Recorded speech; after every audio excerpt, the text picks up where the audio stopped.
আজকের আমার রান্না দেখেন, বড় কাতলা মাছ। এটা নাম কাতলা মাছ। আমি এই ছোট ছোট পিস করে করে নিছি। এই যে এরকম ছোট ছোট করে পিস করে করে নিছি। এই যে এটা অনেক বড় কাতলা মাছ। এই যে দেখেন কত মোটা। এই যে এটা 3 কেজি ওজন ছিল। একদম আস্ত আস্ত একটা কাতলা মাছ নিয়ে আইছিলাম। এই যে দেখেন, এই যে এখন এই ছোট ছোট ছোট ছোট পিস না করলে এর ভিতরে কিচ্ছু তো ঢোকে না, মশলাপাতি কিচ্ছু যায় না। এ দেখেন কি সুন্দর কাতলা মাছটা, একদম এত ফ্রেশ আর জ্যান্ত ছিল একদম। আজকে আমি কাতলা মাছ কিভাবে রান্না করি তাই ভাবলাম যে আপনাদের সাথে একটু শেয়ার করি। দেখুন আমি কিভাবে এই কাতলা মাছ রান্না করি। এই কাতলা মাছের কি রান্না করি দেখুন।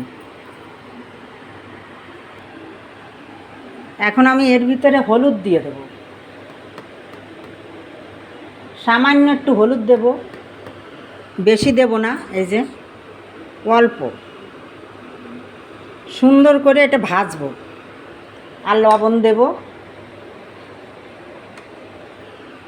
তাও অল্প। এটা সুন্দর করে ভেজে নিই, ভাজি, তারপরে কিভাবে রান্না করি দেখাচ্ছি।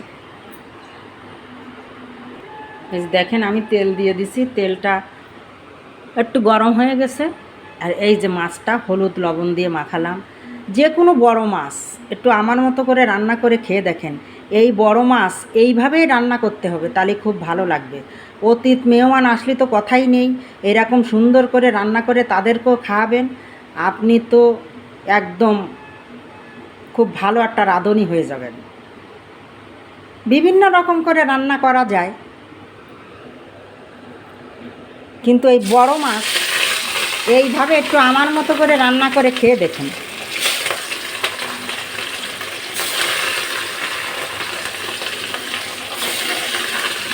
মাছটা ভেজে নিয়ে আসি, তারপরে দেখাচ্ছি। এই যে দেখেন আমার মাছ ভাজাটা হয়ে গেছে। এই বড় মাছ এরকম সুন্দর করে ভাজতে হবে, কিন্তু এই মাছটা বেশি লাল করে ভাজা যাবে না, তাহলে স্কিনটা শক্ত হয়ে যাবে। যতই জাল দেন আপনার স্কিন নরম হবে না মাছের। মাছটা একটু শক্ত শক্ত মনে হবে খাওয়ার সময়। এইভাবে একটু ভাজবেন, এইভাবে লাল লাল করে। এই যে যেমন আমি ভাজেছি, এই যে দেখুন এইভাবে ভাজবেন সুন্দর। এই বেশি লাল হবে না আবার। এই যে দেখেন, এই যে কত সুন্দর ভাজাটা হয়েছে, এরকম করে ভাজবেন।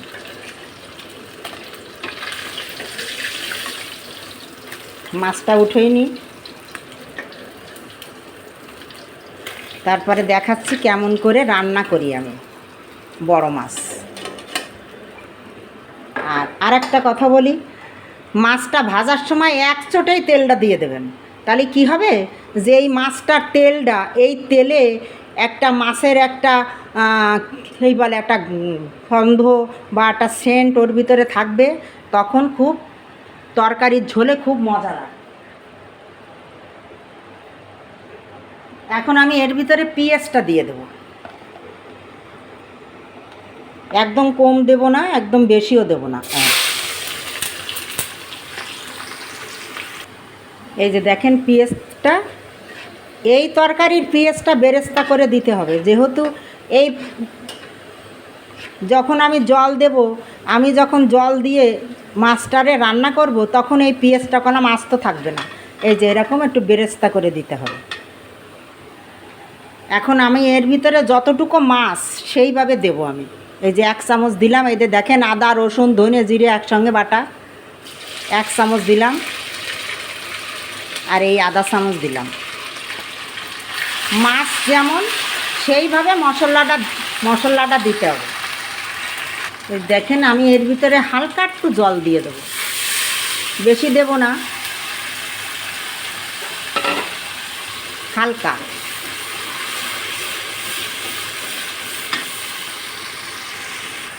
এই যে দেখেন আমি ওর ভিতরে 3টে শুকনো মরিচ দিয়ে দেবো। এটা আমি পোড়াইয়ে পারতাম দিতে, কিন্তু পোড়াইয়ে দেবো না, আমি এইভাবেই দেব। আর স্বাদ মতো লবণ দিয়ে দেব, অল্প দেব যাতে লবণটা বেশি না হয়। হলুদ দেব 1 চামচ, শুকনো ঝালের গুঁড়ি দেব, এই যে বেশি নাই, 1 চামচই যথেষ্ট হবে।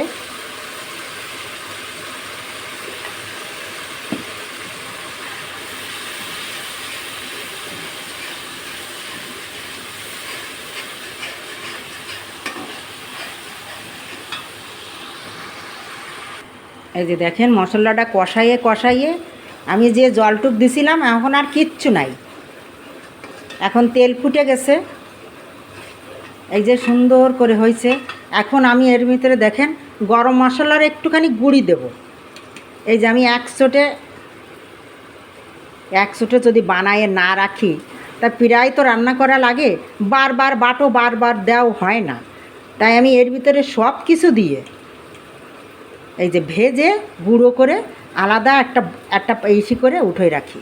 এই যে ওইখান থেকে এতটুকু দিয়ে দেবো, এতে একটা স্বাদ আসবে।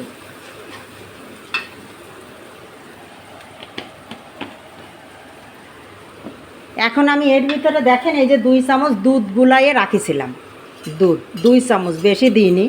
এই যে দেখেন পাতলা, এই চামচের 2 চামচ দুধ গুলাই রাখিছিলাম। এখন এই দুধটা আমি এর ভিতরে দিয়ে দেবো। একটু দুধ দিতে হবে, না দিলে তো এটা মজা লাগবে না। একটু হালকা চিনি,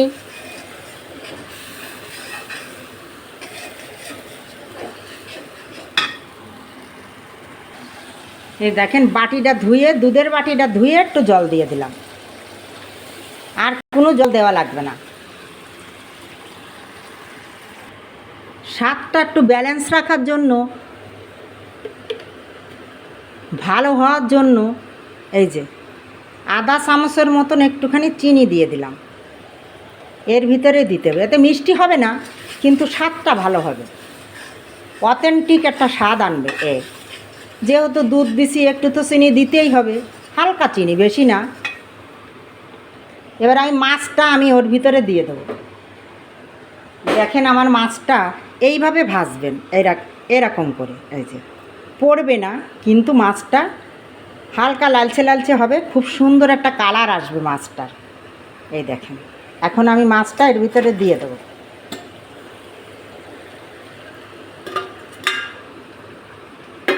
দিয়ে দিয়ে একটু নাড়ায় চাড়াইয়ে একটানা জাল দেবেন, জালটা ছোট করবেন না, একটানা জালে প্রত্যেকটা জিনিস রান্না করবেন, একটানা জালে, কোনো জাল ছোট করবেন না, একভাবে জালটা হবে।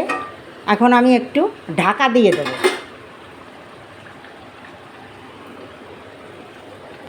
বেশি সময় লাগে না এটা রাঁধতে। এই যে দেখেন হয়ে গেছে, দেখেন তেল ফুটে গেছে।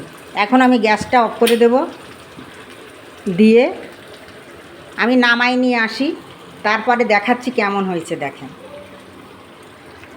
কি সুন্দর তেল ফুটে গেছে, এই যে কত সুন্দর হয়েছে দেখেন। এখন আমি এটা নামাই নিয়ে আসি। এটা গেলাম পুরিনি, ওইদিকে একটু একটু অন্ধকার করেছে, জাল না তো, সেই জন্য ওইরকম দেখাচ্ছে। এটা গেলাম না পুরা না। দেখেন